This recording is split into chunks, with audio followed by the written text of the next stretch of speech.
What are power and torque actually telling you? Because car people throw these words around like everyone was born reading spec sheets.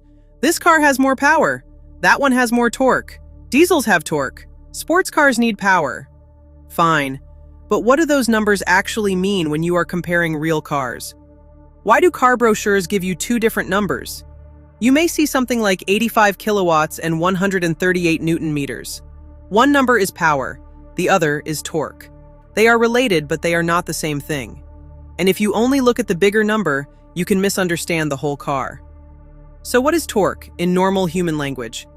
Torque is twisting force. Imagine using a spanner to loosen a tight bolt. The harder you twist, the more torque you are applying. In an engine, torque is the twisting force the engine can send into the drivetrain. That twist is what starts the whole movement story. Where does that twisting force go in a car?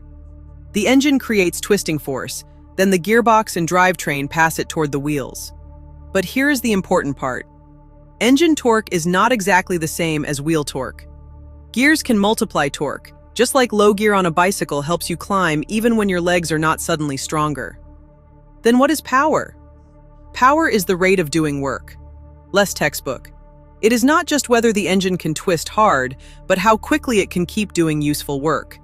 If torque is the twist, power adds the time element. How fast is that useful work being delivered? That is why power matters so much when speed builds.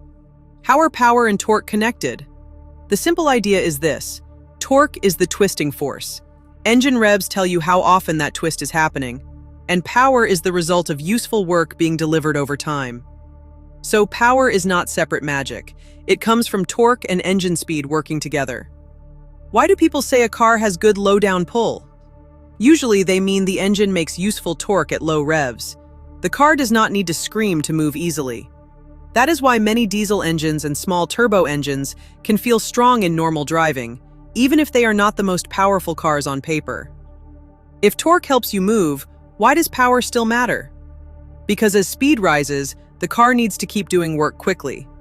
Overtaking, climbing at speed, carrying momentum, and accelerating harder at higher speeds all need power. A car can feel strong at low speed because of torque, but still run out of breath if it does not have enough power. Can you choose a car just by the biggest power or torque number? Not safely. Weight matters, gear ratios matter, gearbox tuning matters, tires and grip matter. A lighter car with less power can feel lively, while a heavier car with more power can feel normal. The number is useful, but it is not the whole personality of the car. Why can the gearbox change how power and torque feel? Think of a bicycle. In a low gear, it is easier to pedal up a hill, but you do not go very fast.